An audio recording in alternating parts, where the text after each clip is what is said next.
We love taking you to some great places, so come on with me as I check out BARCOA, a 2-for-1 bar.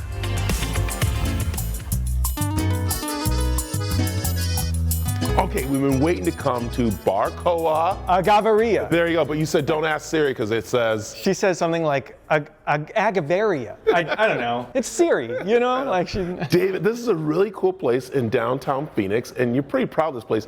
It's kind of like a hidden gem that really came out of your love of tequila, right? Yeah, exactly right. So I used to throw the Arizona Taco Festival, and after I split with them, I was meditating on what do I love about tacos, and it turned out, number one, I was drinking a bunch of agave spirits, a lot of mezcal, and I just love Mexico so much. So me and a mutual friend decided to open an agave bar to celebrate the culture of Mexico. Yeah, and here we are in the cantina, which is kind of cool because this is like your typical Mexican cantina. Open air, the open area. People get to come in, feel good. You're located in actually a prime spot too. Yeah, back alley. Prime spot in a back alley.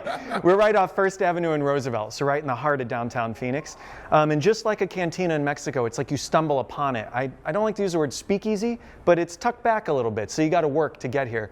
But a cantina is all about classic cocktails. They're super affordable and approachable. This sort of come-as-you-are vibe. A lot of neighborhood people come in and just open their laptop, get some cheap drinks, and hang out. I love it. And you brought a couple here for us right now because you have a full tequila display. Can you drink any of that tequila, or is it just for display?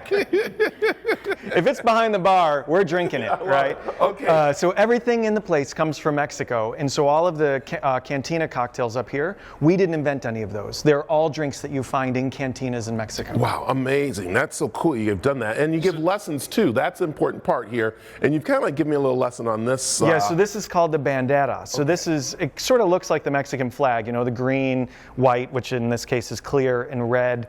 So it's lime. You do these shots in order. So you do lime juice, then your tequila shot, and then a shot of sangrita, which is house made. It's kind of like a michelada mix. It's like a cold tomato thing. Right. And am I just supposed to shoot all of them or sip each one of them?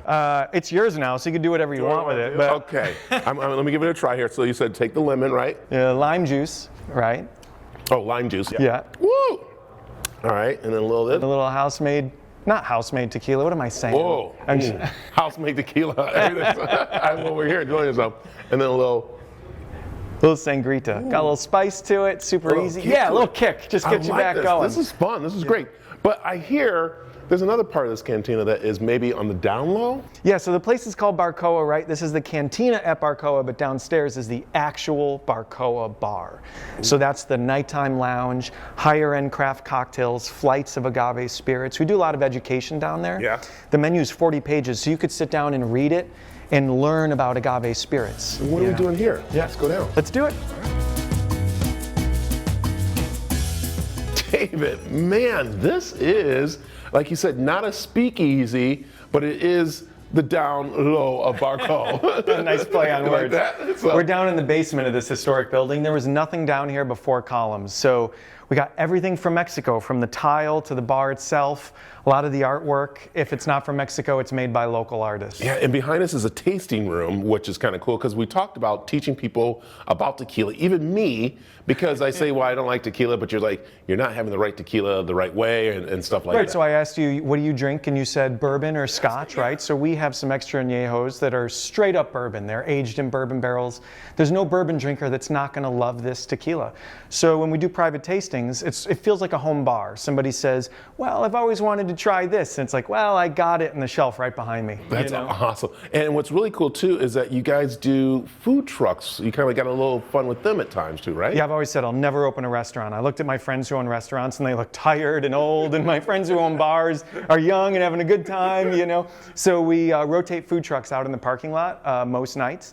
And, you know, I throw food festivals. That's my day job. So I get to, like, you know, stay in contact with the food truck owners throughout a daily basis now. I like it. All right, let them know how they can enjoy both the cantina and the down low of BARCOA. So we're at the corner of 1st Avenue and Roosevelt, right in downtown Phoenix, but the website's barcoaphx.com. There you go. That's easy. And the hours?